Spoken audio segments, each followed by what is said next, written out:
Aeth plant ysgol Treferthyr o gwmpas Cricieth i gael golwg ar rai o'r gweithgareddau sydd yn digwydd yma, gan gychwyn yn y neuadd goffa.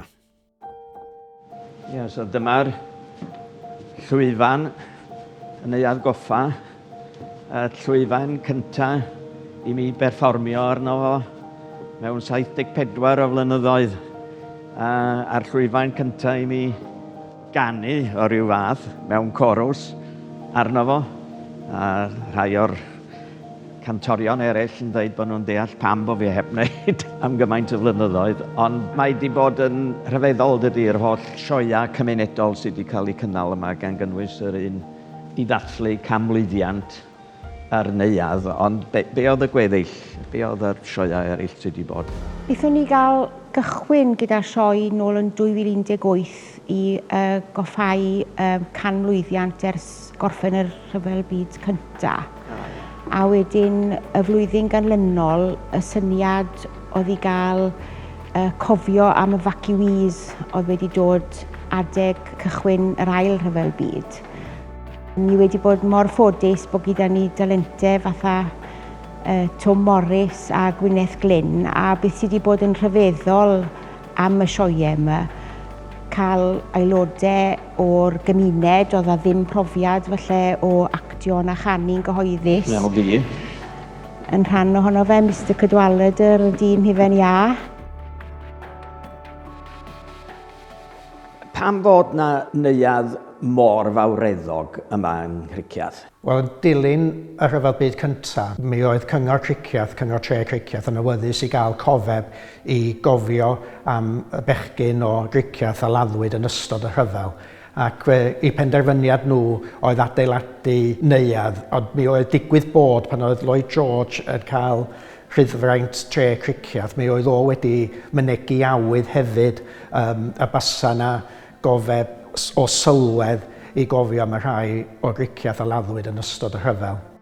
Ac wedyn mi oedd y cyngor tre wedyn wedi sefydlu pwyllgor i godi arian i adeiladu'r neuadd yma. Fe osodwyd y garreg sylfaen gan Lloyd George, oedd yn brif weinidog ar y pryd yn 1922.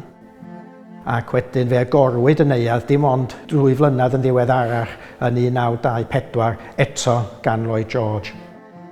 Oedd y ffaith fod y neuadd ma'n un mor grand yn adlewyrchu statws Lloyd George i hun i ryw raddau? Mae'n debyg i fod, ac mae'n debyg bod i wraig o Margaret wedi chwarae rhan allweddol yn codi'r arian ar gyfer adeiladu'r neuadd. Fe godwyd swm sylweddol iawn, fe gostiodd y neuadd yn arian heddiw dros £100,000,000 i adeiladu. Falle bod pobl y cyhoedd ddim bob amser yn cysylltu Lloyd George efo Cricieth, ond mae'r cysylltiadau yn agos iawn yn dydy. Yndi, mi gafodd ei eni yn Manceinion wrth gwrs, ac wedyn symud i Llanystynydwy ar ôl colli dad yn ifanc iawn a cael ei fagu gan ei fam a'i ewyrth yn fanna brawd i fam o.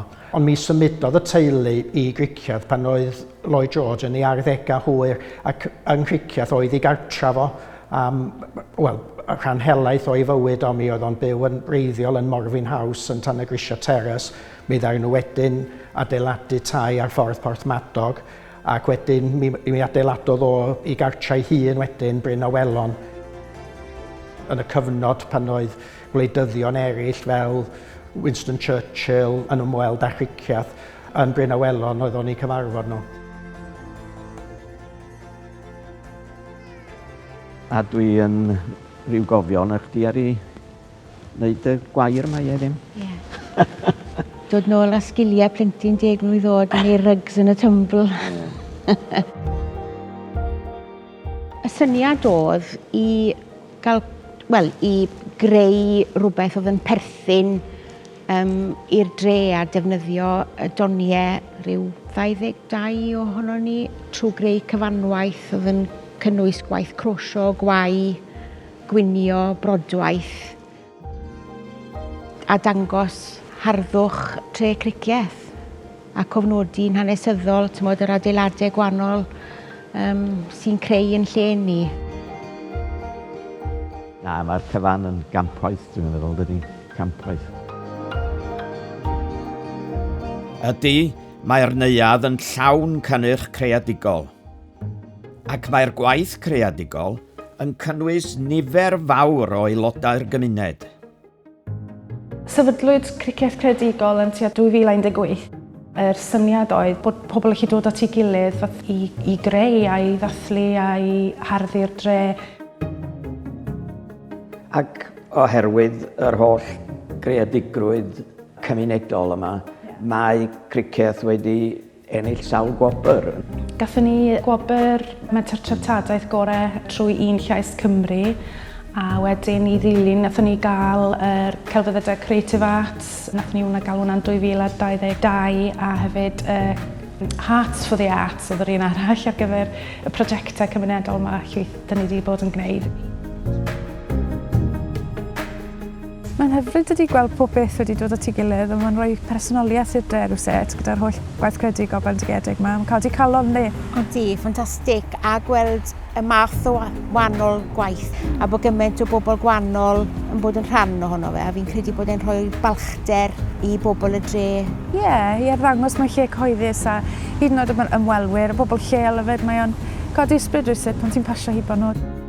Yn wedig mae'r toppers ma sydd ar y blychau post, mae'n codi gymaint o ddiddordeb. Amser oedd y cyfnod clo a wnaethon ni'r map a y cylchdeithiau o gwmpas Cricieth a pethau. Mae hwnnw dal yn bwysig dydy. Yndi. Gallu rhannu. Mae'n hyfryd meddwl hefyd fod y mapio maen nhw ar y ffordd i'r ysgol dydyn nhw. Dyn wedi clywed rhieni yn sôn bod y plant wrthi yn ffeindio rhyw bethau bach ar y le maen nhw'n byw. Mae'n annog nhw i teimlo balchder yn ei ardal. Lleol dydy. A estyn allan i'r gymuned i ofyn am gyfraniad os oes rhywun gyda teils wedi torri neu rhywbeth felly. Dyna dyn ni wedi bod yn gwneud yr holl ffordd yn de. Dyn ni'n sicr wedi bod yn werthfawrogol iawn o bobl sy'n rhoi a gathon ni rhyw fis yn ôl gyda llwyth o ffabric a nhw'n gwybod beth i wneud â fe a yn gwerthfawrogi bod y peth yn cael defnydd a bydden nhw'n gweld ar y stryd fawr yn ystod yr wythnosau nesaf yma yn chwifio yn y gwynt. Yn hyfryd. Castell Cricieth ydy'r adeilad mwyaf amlwg yn y dref, un o gestyll y Cymru, nid un o gestyll Edward y Cyntaf. Ond mae mwy i Cricieth na'r castell. Mae Cricieth yn llawn blodau ac yn barod iawn i gofio cyfraniad hanesyddol y garddwr du John Ystymllyn. Nat Jones sydd yn dweud yr hanes.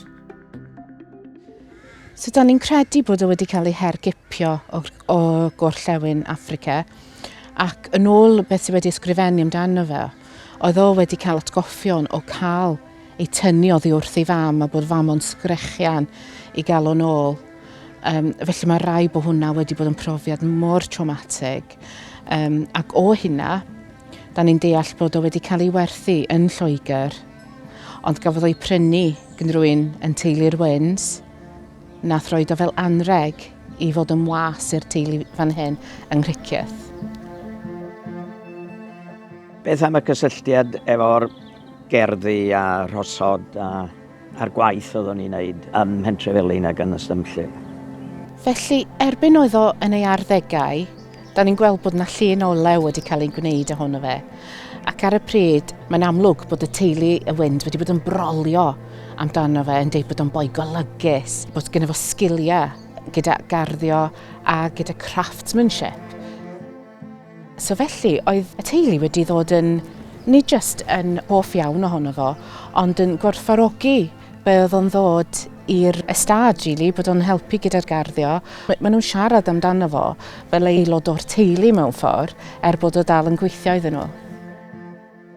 Ac wedyn fe briododd o ferch leol wrth gwrs a cael nifer o blant. Wel, maen nhw'n deud bod yna lot o merched wedi ffansio John a bod o wedi dewis Margaret Griffith ac mewn cam romantus iawn, nath nhw redeg i ffwrdd, o nath o redeg i ffwrdd i Dogellau i priodi hi yno.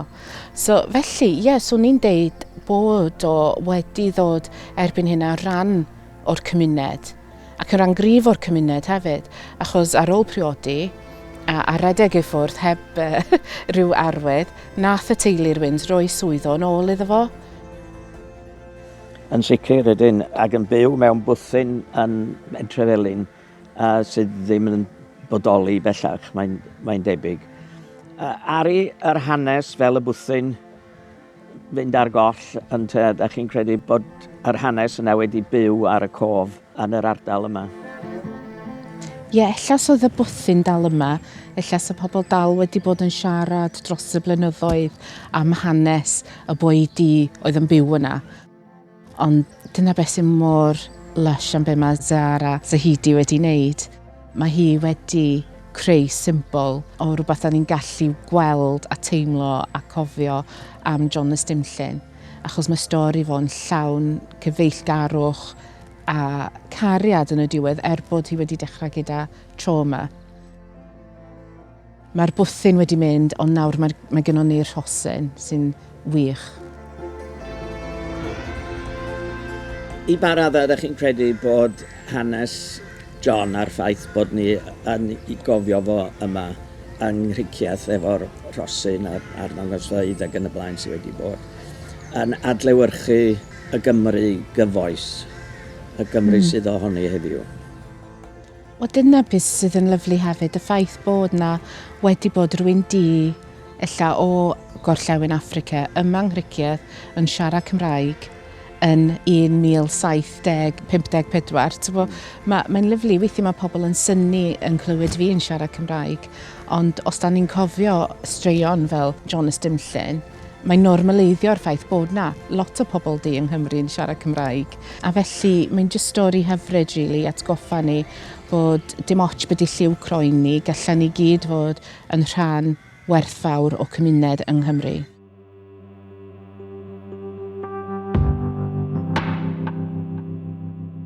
Tref lan môr ydi Cricieth, a'r cysylltiadau efo'r môr a'r bywyd morwrol yn gryf. Fel mae Ifer a Iago yn ein hatgoffa. Mae rhan fwy o'r galwadau fama ddibynnol ar y tywydd, achos bobl sy'n ar jet skis neu cychod hwyli o bethau hamdden sgynna ni fwyaf. So os di'n ha poeth, da ni'n dieddol o gael 30 i 40 o alwadau rhwng y ddwy gwch. Dwi wedi cymhwyso fatha aelod criw ar y ddwy gwch. Dwi hefyd yn gwneud rhywfaint efo'r wasg ar gyfer yr orsaf. Mae Iago hyn o bryd wrthi'n cael ei hyfforddi. O'n i wedi dod lawr lot efo dad pan oedd o'n dod lawr i open days o falle, so o'n i wedi bod o gwmpas y gwch lot mwy yn tyfu fyny na fi o dad. Ac unwaith o'n i'n 17, o'n i'n edrych ymlaen i trio gweld os o'n i'n licio fo. A dyn, gorffennaf dwytha eisiau gychwyn. Mae'n neis gwybod bod fi chi mynd at dad a bod fo'n gwybod yn union beth dwi wedi mynd trwy a bod o wedi gwneud yn union beth dwi'n gorau gwneud. Dwi'n rili edrych ymlaen i cael sŵt fy hun a mynd allan ar y gwch. Dyna di'r prif fatha y gol pan ti'n ymuno, ond ti'n gorau cofio bod mae mor bwysig bod chdi'n pasio a wneud y pethau ar y lan yn gywir gyntaf. I wneud siŵr pan ti'n mynd ar y gwch bod chdi'n saff a bod chdi'n dall bod chdi'n sgwyd ymlaen. Dosbarth Atlantic maen nhw'n galw'r gwch yma, sef yr prif gwch yn fflyd yr aren y lai. Mae mwy na lai medru mynd allan yn unrhyw amodau sgynno ni yma yn Maes Tremadog. Ti'n eistedd yna a ti'n rhyfeddu weithiau maint y tonau da ni'n medru delio efo a cyflwr y môr da ni'n medru mynd allan yn efo. Ond mewn gyd lawr i'r sgil i'r person sydd ar y lliw, mae eisiau parchu yr amodau a tyr pam da ni allan yn ei dannedd i lle. Ti'n dod lawr fama, da ni o bob cefndiroedd, o bob oedran, ti bob lefelau o brofiad. Felly i'r rhai ifanc yma ddod fewn, gweithio o bobl sydd wedi bod ar y gwch ers 30 mlynedd ella. Mae o'n gwers bywyd eitha defnyddiol dwi'n gobeithio iddo fo. Mae'n neis cael dysgu lot fyd. Fatha ddim just am y gwch, ond ti'n dysgu fatha experiences pobl eraill a be maen nhw wedi bod trwy yn bywyd nhw. So, hwnna.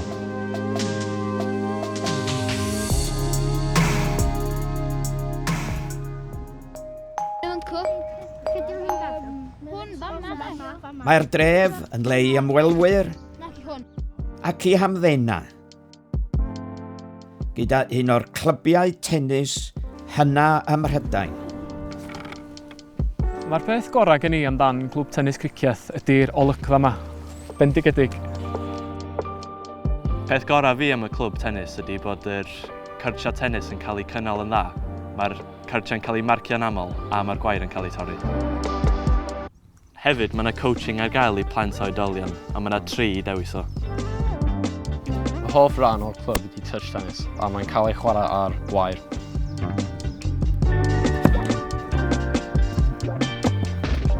Os gynnon ni pobl enwog di chwarae yma, mae gynnon ni Dorothy Round, nath hi ennill Wimbledon, a oedd JB Priestley di chwarae yma hefyd. A hefyd, yn ddiweddar, mae Bear Grylls a ei fab wedi bod yn chwarae yn y clwb tennis yma. Lady Megan Lloyd George a Risley Brothers.